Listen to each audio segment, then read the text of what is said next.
त्रिपुरा से भड़की चिंगारी ने महाराष्ट्र के जैनो अमन में लगाई आग, जिससे महाराष्ट्र के कई हिस्सों में भड़की हिंसा, मची अफरा तफरी। कई जिलों में तोड़फोड़ और तनावग्रस्त माहौल देखने को मिला।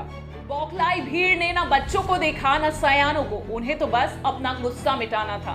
दुकानों को बंद कराते समय हिंसक टकराव हुआ, पत्थरबाजी की गई, पुलिस बल द्वारा आंसू गैस के गोले छोड़े गए, पुलिस की तैनाती बढ़ाई गई, सभी अलर्ट मोड पर थे, कर्फ्यू लगाया गया। नौबत यहां तक आ गई कि महाराष्ट्र के डीजीपी तक को सामने आकर इस हिंसा को रोकने के लिए लोगों से आह्वान करना पड़ा, अपील करनी पड़ी।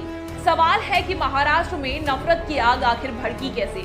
दरअसल मुस्लिम संगठनों ने शुक्रवार को महाराष्ट्र में कई जगह पर बंद बुलाया था।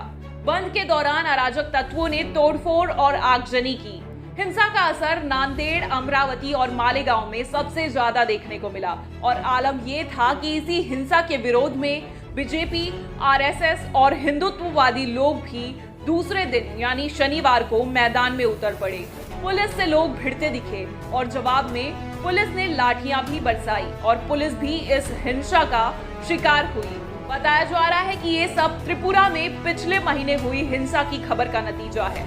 पिछले महीने बांग्लादेश में हिंसक भीड़ ने दुर्गा पूजा पंडाल और मंदिरों में तोड़फोड़ की थी। इसके बाद कई खबरें आई जिनमें कहा गया कि बांग्लादेश में अलग अलग जगहों पर हिंदुओं पर हमले हो रहे हैं। इसके विरोध में त्रिपुरा में कुछ संगठनों ने रैलियां निकाली। इस दौरान कुछ जगहों पर भीड़ ने दुकानों और घरों में तोड़फोड़ की थी।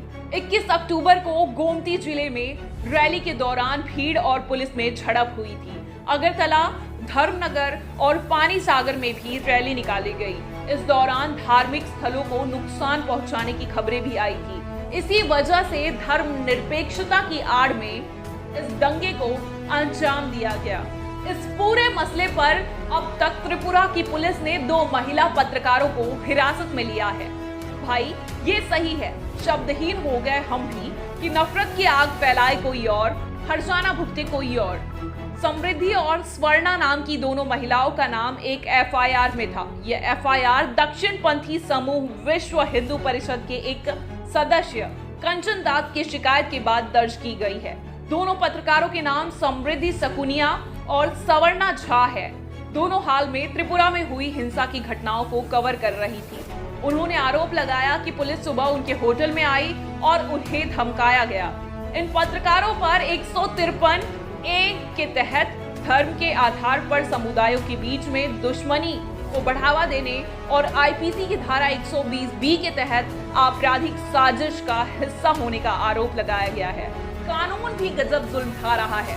कानून का इस्तेमाल किस तरीके से तोड़ मरोड़ कर किया जा रहा है, चलिए खैर आगे बढ़ते हैं।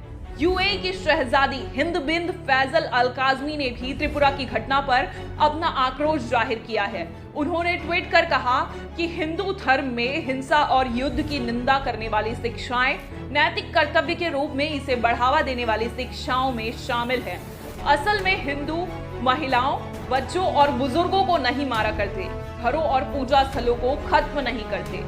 ये हत्यारे हिंदू नहीं हैं, आतंकवादी हैं। वहीं दूसरी तरफ पूर्व सीएम देवेंद्र फडणवीस ने त्रिपुरा में हुई इस पूरी घटना को ही बेबुनियादी ठहरा दिया, जिस वजह से अफरा तफरी मच गई थी। त्रिपुरा से भड़की चिंगारी महाराष्ट्र पर पड़ गई भारी।